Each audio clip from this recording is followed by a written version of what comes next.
Electricity के numericals हैं. Calculate the amount of current which flows through a conductor if 10 electrons cross it's one point in 10 second.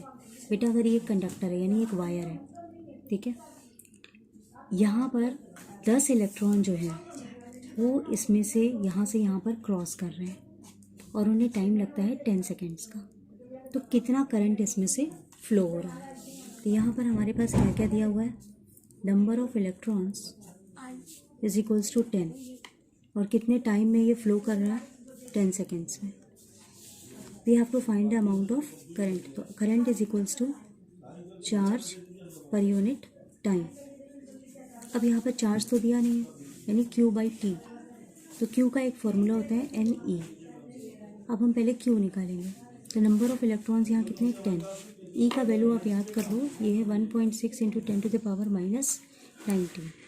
तो 1.6 into 10 to the power minus 19 coulomb, ये आपकी charge की value हो गई. और आपका बेटा यहाँ पे टाइम कितना दिया हुआ है, 10 सेकेंड्स. अब हम ये दोनों वैल्यूज़ यहाँ पर रखकर इसको सॉल्व करेंगे. डिवाइडेड बाई 10, ये दोनों कैंसिल हो जाएगा. तो we have electric current is equal to 1.6 into 10 to the power minus 19 ampere. This is the unit of the current.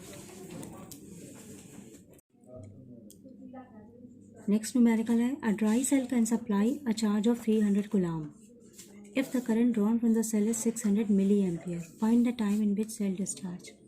एक ड्राई सेल है, उसमें इतना चार्ज है, उससे हमने इतनी करंट ड्रॉ कर ली, कितने टाइम में वो सेल डिस्चार्ज हो जाएगा.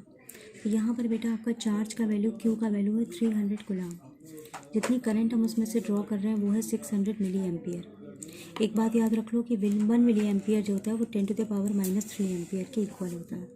जिसकी वैल्यू हो जाएगी 600 into 10 to the power minus 3 ampere. Now we have the formula I is equals to Q by T. तो यहाँ पर हो गया बेटा 300, यहाँ पर हो गया टाइम और यहाँ पर करंट आपके जो वैल्यू आ जाएगी वो आप रखोगे 600 into 10 to the power minus 3 which is equals to 300 over time. So we have to find the time. So 300 upon 600 into 10 to the power minus 3. अब हम इसको कैसे सॉल्व करेंगे, ये दोनों जीरो कट जाएंगे. 3 1 ज़ा 3, 3 2 ज़ा 6 यानी 1/2.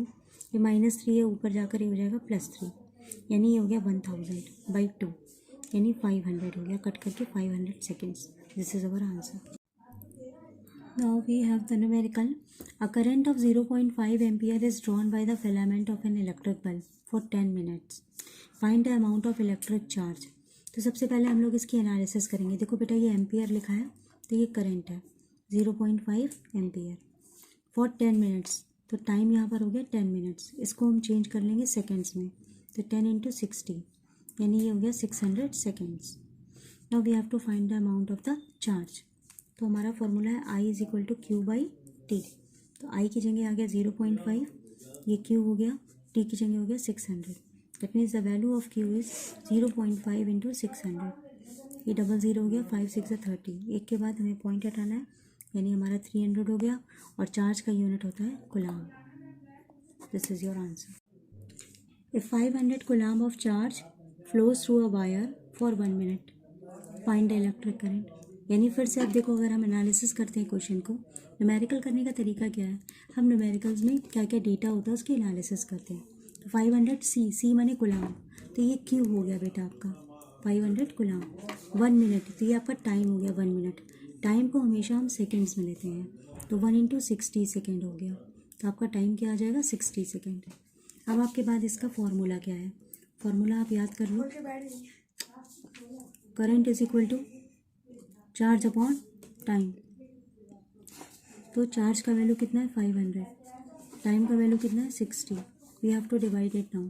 50/6 दैट इज 25/3. आप इसको फिर से डिवाइड कर लो. 3 8 ज़ा 24, 125 that is 0.3 that is ampere. This is our answer. The filament of an electric lamp draws a current of 0.4 ampere which lights for 3 hours. एक मतलब लैम्प है जो कि 3 घंटे तक जल रहा है, उसमें इतना करंट फ्लो हो रहा है. Calculate the amount of charge. Now we have to find the charge that flows through the circuit.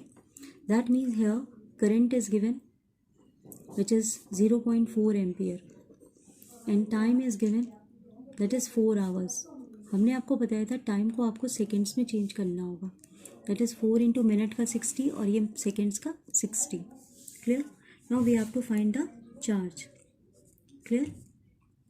Now we have the formula current is equal to charge over time.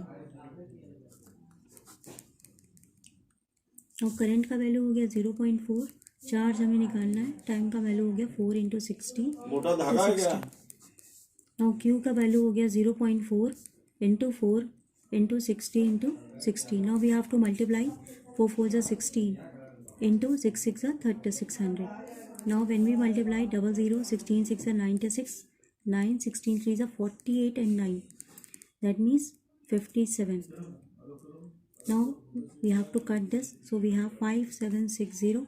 Charge है तो इसका unit हो गया coulomb. This is our answer. If charge on a single electron is this, ये coulomb लिखा है ना, तो ये चार्ज है. ठीक है, तो ये मेरा क्यू का वैल्यू हो गया 1.6 into 10 to the power -19 coulomb. An electric charge is quantize. Electric charge quantize होता है, यानी उसकी वैल्यू फ्रैक्शन में नहीं होती, नेगेटिव नहीं होती, होल नंबर्स होती है, उसे कहते हैं. How many electrons carry a charge of 1 coulomb. अगर 1 कूलम है तो उसमें कितने इलेक्ट्रॉन्स होंगे, यानी अगर मान लो क्यू का वैल्यू नेट 1 है, ठीक है, तो यहाँ पर कितने इलेक्ट्रॉन्स होंगे. तो this is not the value of Q, this is the value of e. तो हमने आपको एक फॉर्मूला बताया था Q is equal to n e. यहाँ पर हमें एन निकालना है, number of electrons.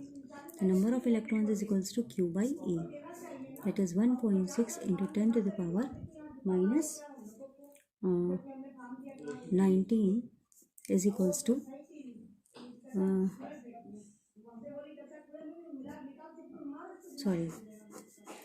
value of Q is 1 coulomb, and here we have 1.6 into 10 to the power -19. This is the value of E. Okay, Q is 1. So we have to find the number of electrons. अब देखो बेटा -19 है, वो ऊपर चला जाएगा. ठीक है, अब मेरे पास आया 1/1.6. अब हम इसको कैसे सॉल्व करेंगे. तो 1/1.6 है, पॉइंट हटाइए, 0 हो गया, तो 10/16 हो गया. 2 5 जा 10, 2 8 जा 16. ठीक है, अब हम इसको डिवाइड कर लेंगे, ये हो गया 0.0. तो 8 6 जा 48, आपका 20 बचा. फिर 8 2 जा 16, ये आपका 4 बचा. तो 8 5 जा 40, यानी हो गया 0.625 इंटू 10 टू द पावर 19. अब ये पॉइंट हम इधर लेकर के जाएंगे, ये आंसर हो जाएगा 6.25 into 10 to the power 18 electrons. यानी 1 कूलम चार्ज में इतने इलेक्ट्रॉन्स प्रेजेंट होते हैं.